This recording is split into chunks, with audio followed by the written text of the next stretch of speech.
Hey everyone, it's Zach Wright, founder of Grapevine Software, the virtual office platform for your remote and hybrid workforce to stay connected, informed, and engaged from anywhere in the world. We are coming back at you with this week's Future of Work Weekly Report, August 7th, 2024. We are going to be talking about everything that has to do with the future of work. And in this article, we're actually going to be talking a little bit of politics, but don't turn the dial just yet. We're not going to be talking about politics in the sense of politics, but just what's happening in the world of telework, as they still call it, because this article comes from The Hill, and we're mainly going to be talking about employers used return to office to make workers quit.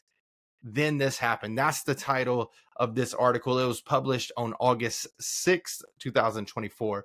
So without further ado, let's go ahead and kick this off with highlight number one, which is strategic return to office policies. So one of the things that they call out in this article is employers implemented return to office mandates as a strategy to induce voluntary turnover, risking higher attrition rates and losing key talent. Some of the statistics that I wanted to call out in this specific section and highlight is that approximately 25% of senior executives used RTO or return to office policies to prompt resignations. Around 20% of HR professionals acknowledge these policies were intended to reduce workforce numbers. Now, I'm going to go ahead and go to highlight number two because all these are going to be tied together except for the last one. So highlight number two is the unintended consequences.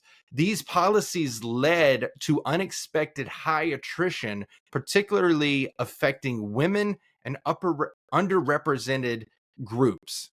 So they say 42% of companies with strict return to office mandates saw higher than expected employee turnover. And 29% of these companies now face significant recruitment challenges. So I'm taking a deep breath so I don't go preachy on this entire episode. But I saw this because a lot of these statistics that they're talking about come from Bamboo HR's latest visibility report for work. And so it's kind of what we already knew was happening, but nobody was saying it out loud, right? Every time that a large organization announced a return to office policy, we saw turnover or attrition rise, right? People were resigning because they didn't want to go back to the office, or they were quietly being fired opposed to a big announcement layoff, right? And let's think about this. Let's think about this for a second. As a company, your reputation probably stands true and strong whenever you do an RTO policy versus a layoff. And the reason is because the interpretation of what is happening. If you see that somebody is going to do an RTO policy, then they're willing to say, yeah, we're going back to the way that we operated in the past, right? But what they're not saying is we need to do a layoff to cut ties to balance our books. And to the outside world, especially investors and the stock market, they see the return to office as a positive because you're doing two things. One, you're not doing a layoff. And then two, you're actually bringing people back into the office, which helps CRE or corporate real estate, right? And so it's this twofold. But the part that really gets under my skin as a future of work enthusiast and a pioneer of the future of work is that what these CEOs or these managers, and in some cases even the HR people, chose to do was abdicate their responsibility as leaders and make a tough decision. Instead, they made the easy decision to put out a return to office policy, knowing, based off of previous companies who have chosen to do this, knowing that you would have a certain percentage of the workforce to be, or they would resign on their own. And it doesn't hurt your reputation, it hurts the people. And they don't, the other thing that I didn't mention is that whenever you do a layoff, you typically, good companies typically have to do some type of severance to make sure that they cover the employees' inconvenience of being laid off, right? And so what we're seeing here is that whenever a company chooses to take this approach, one, they abdicate their responsibilities of being actual leaders. That's why you are in the leadership position, because you are the one that was chosen to be the person who makes tough decisions, even if it means tough decisions and consequences or outcomes like a layoff. Some of the people that we can look at who did this correctly is Airbnb's CEO and leadership team at Airbnb, right? So the way that they approached it was, okay, we understand that there's something happening, and this is during the pandemic, so it's not an RTO policy, but they chose to look at what they had to do to keep the organization afloat during a very tough time. And I think at that time, Airbnb had never done layoffs, or maybe they did one small layoff in the early years. But what they chose to do was not only say and be transparent with their organization, say that they are doing layoffs. They gave them time to be a little bit prepared. They gave them 6 months severance. And I believe that they kept their benefits around for maybe a year. Don't quote me on that. You can look that up. But they did something that was unique to other companies out there at the time. In addition to that, they took all of their employees that were being laid off, created a database or just a simple spreadsheet, and sent it out to people. And then they actually turn their recruitment team or talent acquisition team to come together and find the people that they were laying off other positions. That is leadership.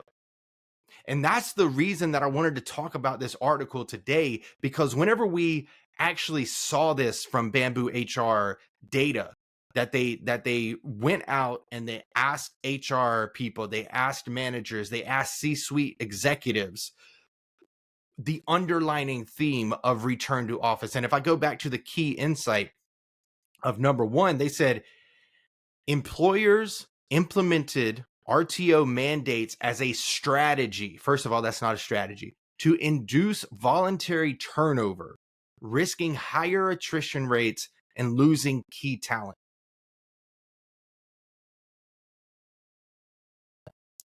This is why I do this type of Future of Work weekly report, because some of these things need to be said and some of these people need to be called out. Because the only way that we are going to change the way that we work and make work better for everyone is to have, these tough conversations that people don't want to have, right? That's the only way that we're going to be able to change and shift the environment of how we work, where we work, and who we take into consideration whenever it comes to work. Because if we go back to the second key insight, is that these policies led to unexpected high attrition, particularly affecting women and underrepresented groups. Think about that for a moment. And in addition to that, they say 42% of companies with strict return to office mandates saw higher than expected employee turnover. So they actually kicked themselves in the butt by not being a true leader and taking the responsibility of a leader. Another example that I want to go through, and this is an older use case. This is whenever it was 2008, 2010, where we were having the Great Recession, and Wall Street was kind of collapsing due to the real estate issue that we had with the market collapsing, the housing market collapsing. And so this was at Costco. And this is just another example of great leadership versus people who choose to do the easy thing because they don't want to take responsibility or be held accountable for what they have to do in that powerful position of being a CEO, being a founder, being on the leadership team, being in the C-suite. If you are not willing to do certain things like what I'm about to say or what I've said before, do your team and company a favor and go ahead and go somewhere else or step aside. So the Costco example that I want to talk about is 2008, 2010. Many organizations at that time were choosing to do layoffs because of the unfamiliar. Now, that seems okay, just top level. Like, we don't know what's going to happen. The economy is collapsing. We have this high overhead that we haven't looked at until right now, or we've looked at it. We know that there was an issue, but we didn't do anything about it. So what are we going to do? We're going to affect the people who helped get us to this success and lay them off. Instead of doing that during that time frame of 2008 and 2010, like in between, Costco had a meeting with top execs, with their stakeholders, their CEO was involved, and they chose, the entire executive team chose to cut their salary significantly so they didn't have to do any layoffs during that troubling time where everybody else were doing layoffs, right? And what they saw was they actually saw an increase in productivity. The team still did promotions. They still got bonuses during the worst recession that we've had since the Great Depression. How can some companies, now they had the luxury of doing this, I will say that, because they've been able to operate effectively as leaders and actually do strategies, not whatever they called that thing was. The return to office is not a strategy. That's a cop-out. So in this situation or this scenario, Costco was able to put aside the greed of a lot of leaders and do what was best for their employees. Now, I haven't looked at Costco's turnover rate since then, and so I don't know if it's good or bad now, but I would assume that it's still good because they still operate like this. But they didn't do any layoffs. They actually had promotions and bonuses given out, and the executives, including the CEO, chose to take a cut in their pay so they could keep the team on. That is leadership. So I just wanted to give those examples for why I'm so passionate about this, because whenever it comes down to it, you realize, are people actually there to make a difference in the world and in the employee's life and in the customer's life? Or are they in it for themselves? It's a lot easier said than done. I get it. But that's why it makes such a great story whenever we see somebody do what others should do. So now I'm going to switch a little bit of a gear here and go to highlight number 3. And the reason that I didn't go straight here is because it's a little bit different. So highlight number 3 is the political part. So political and legislative dimensions. That's what it's called. The key insight that we took away here is that the issue has also caught political attention, with some legislators pushing for reduced telework in federal roles, potentially affecting workforce diversity. And this isn't necessarily a statistic, but we put it under that section. So recent legislative efforts aim to limit federal telework, aligning with broader goals to shrink federal employment and bureaucracy. Now, I read the article, and what we didn't call out here is that there's a lot of representatives in, I can't remember, let's just say Congress. so House and Senate, that are trying to push for people to be back on site working in person. But they have manipulative views or reasons behind it. It's not because of productivity. It's because the Biden administration currently is continuing to allow telework to happen, which actually increases the ability to have diversification in the workforce. Because as we saw with the RTO mandates, a lot of those people that were affected were women or underrepresented people. And so we don't know if that is the exact reason. That was not said in the article. I just want to make that clear. But these are the type of things that leaders have to do. They have to think about what their decisions will cause, or what their decisions, or what decisions they make will have consequences on the back end. This is just a normal thing that any leader should take into consideration whenever they think about, if I do this.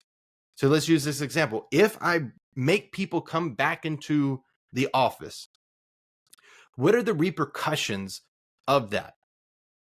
And this could be political. This could be about the other two highlights that we talked about before. And we see what happens. The consequence of asking people back into the office, strictly, especially, increases turnover. So now the question becomes, how do we make, or the question should become, let me rephrase that. The question should become, not should we make people come back into the office, but how can we make flexibility work for both the employer and the employee? And that's what a lot of organizations are having trouble with today, because they're used to working in the office before the pandemic. And now they tried to go back to that same approach, and they've seen the difficulty there. Employees take action and actually leave the organization if they don't find what they are doing, or if they don't find that returning to the office is actually beneficial. And so that, to circle back, that's how a leader should think. If we do this, what could happen? And that's how you have risk management. I know risk management is different, so don't come at me, people in financial industries or anything like that. That is different, but that's how you weigh the risk of a decision. And so when we think about this, right, from a political or legislative standpoint, if we don't have diversification in Congress or government in general, then we might slide back to only that one way of thinking. Now that's an overstatement. It's hyperbole right now, but it could happen, right, if we continue to do this way. And so what we have to think about, if I tie in a theme of this Future of Work weekly report, what we have to think about is, how can we as employers adapt to the way that the employees are saying they want to work, right? Now, in our case, what we're trying to do at Grapevine is give you that structure that you need to make it less detrimental if you're not in the office. So we want to give you that centralized platform that allows you to overcome certain areas where people see that there might be a gap from working in the office and working remote. And so you have to think about these things, and you have to really be strategic about it. And I'm going to harp on that word, because strategy is actually taking time to understand what are your goals as an organization as they relate to your vision and mission of the company. Then how do you take those goals and the mission and vision and core values and tie it into actual things that you are going to do to improve the way that you support your customer and the way that you support your employee? That becomes your strategy. And tied into that is obviously, how do we grow as a company? How do we become profitable? How do we become more profitable? And so on and so forth. And so those are the things that we have to think about. And the thing that, like in this article, they mentioned that RTO was a strategy too. No, RTO was a disguise, or a disguised layoff. That's what it was. That's what they told us it was. And so now we got to move past this conversation of return to office, and we have to start developing and brainstorming and coming together on what is the future of work, and what does that look like from a societal standpoint, from maybe a legislative standpoint, because it does affect people who are underrepresented. What does that look like in the form of how do we work? And all of those things combined will help us actually create a strategy that becomes feasible to the economy, to the people involved, to the companies, and to the customers. And so if we can find a way to do that, then we can get away from these half-ass strategies that aren't really strategies, and they're ways that people abdicate their responsibilities as a leader. I'm going to end it there because I don't think we need to go into more detail here. But let's just summarize what we talked about. Employers hoping to reduce their workforce through RTO mandates have faced higher than expected attrition rates. The impact of these mandates disproportionately affect women and underrepresented groups, intensifying recruitment and diversity challenges. And legislative actions to limit telework reflect a similar intent at the federal level, with potential long-term effects on workforce diversity and government efficiency. All these things are dire and important to the way that we move forward in making work better for everyone. So I hope that you enjoyed this Future of Work weekly report. I probably did more preaching than normal, but this is how passionate we are, and this is why we're building Grapevine. So if you are interested in learning just a little bit more about Grapevine, feel free to reach out to me.